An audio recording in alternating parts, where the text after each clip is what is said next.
Hi, everybody. I'm Dr. Jennifer McKenzie. I am board certified in family medicine as well as obesity medicine. And today I want to talk with you about how to make your next appointment with your primary care doctor the best one that you've had.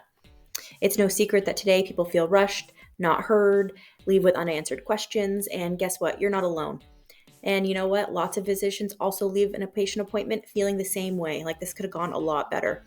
I think mostly this is breakdown in communication and us not really setting expectations of care between the patient and the provider. So stick with me. We're going to talk about 6 top tips to hopefully get the best use out of your time with your healthcare provider. So this first tip actually happens before the appointment, and this is kind of preparation, which is key. And I would say to call and ask if you need any labs or anything that you should be doing before the appointment. So that way we can actually review those results, review the labs, imaging, etc. before you come in. This gives us the time to adjust medications if needed, give guidance on, labs and if other tests are needed, things like that. It saves time on the back end instead of getting a letter or a call from the office staff trying to explain what we would have explained during the appointment. So it's really an efficient use of everybody's time. We don't always remember to call and tell people to get these things done before the visit. It's best if you leave the visit previously with lab slips in hand, but that's not always the way it goes. So if you don't know if you should have anything done, you're coming in for your yearly physical, call the office, ask if you need any labs done prior. This will make the visit go smoothly. Tip number 2 is to arrive 15 minutes early for your appointment if you can. I know we get a lot of pushback as physicians because often we do run late, which is not a secret. I pride myself on trying to run on time, especially because I know how valuable the time during the appointment is. There's not enough of it to begin with. If you can arrive 15 minutes early, that allows you to get room to get your medication rec done. You can get your vitals done. You can agenda set with the nurse or medical assistant who rooms you. All of those things which normally count as part of your appointment time. This is a good way to get this done early, and that way you can have the full time with your provider, especially if they're running on time, had a cancellation, can get in there a few minutes early. This is the best way to get the full face-to-face time with your provider. Things like checking in, getting vitals, having to go to the bathroom, all of these things which are okay, but just realizing that these actually count towards your appointment time. And sometimes by the time people get roomed, a quarter of their appointment, if not more, is actually already over. So best way to get bang for your buck is to arrive early, get these things done and out of the way early on, and hopefully will get you the most time with your provider at the end of the day. All right, tip number 3 is to agenda set. Generally, the medical assistant or nurse who rooms you asks if you have any concerns today or what you're following up for. This is a great time, especially if you know you're coming in with another concern, to let them know. That way, when they go back to the provider, they can actually let them know that they have other pressing concerns that might need to be addressed today instead of what they were actually following up for. This allows us to change gears a little bit of mindset shifting. Often we go into the room kind of with what we know we're supposed to be following up on, and it just often creates some communication barriers when we're trying to talk about one thing and you really have a different pressing matter. So we can often switch appointments to do an acute concern if that's the case, and re-follow up on these things after and get you scheduled for those follow-up appointments. But I think this is helpful to get us in the right mindset so we know what we're actually going into the room for. We don't often love surprises as physicians or providers, so I think going in and knowing what to expect on our behalf is also very helpful. So share those concerns up front so they can bring those back and share your concerns with us ahead of time. So tip number 4 is actually managing expectations around your yearly wellness visit or your physical.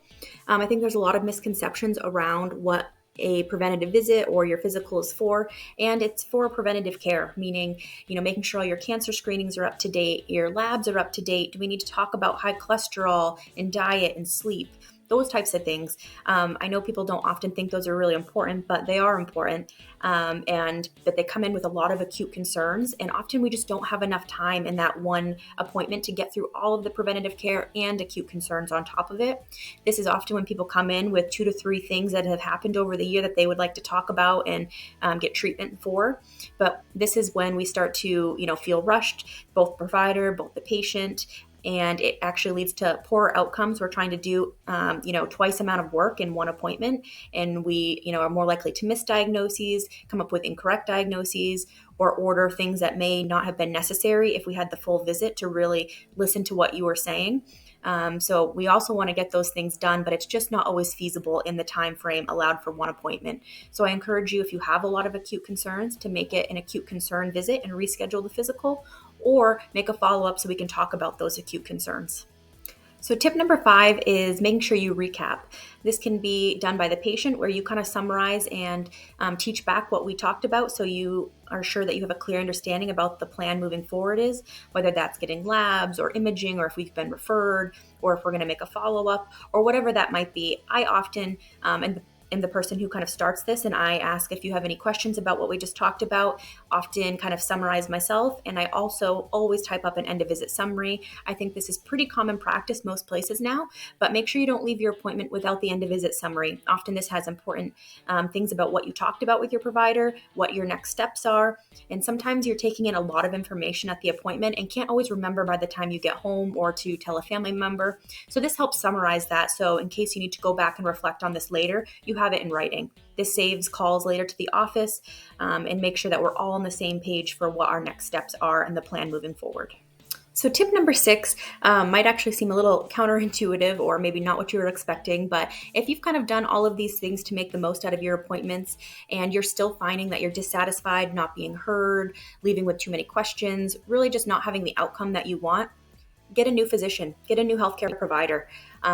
Some people just don't jive, some people don't get along, and studies have shown that if you don't trust your provider, or rather if you actually have one that you do trust and get along with, your health outcomes in the future are much better. You're more likely to take their advice and adhere to treatment plans than if you didn't really like the provider to begin with. So just keeping that in mind, not everybody gets along with everybody, and there are many different providers out there, though there are a lot of shortages currently. But it might do you well to start looking for one that you do have similar values and you feel heard by, so you can have the best possible health outcomes. So there are my 6 top tips to making the most out of your time with your doctor, and hopefully some of these work for you guys. I think one of the hardest things is that healthcare has changed so much over the past 10 years, even in the last few years since COVID.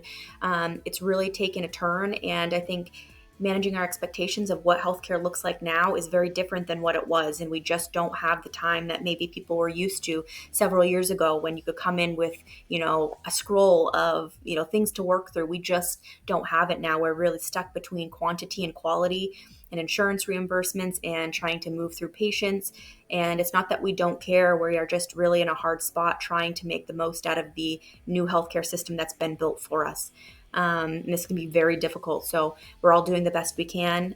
We just hope that everybody can kind of manage those expectations. Don't be afraid to make follow-ups. Don't be afraid that it might take more than one appointment to get all of your concerns addressed. That's just kind of the way it is at this point. Even though it is kind of maybe disappointing for some, we're hoping that eventually it will get better. But in the meantime, thanks for watching.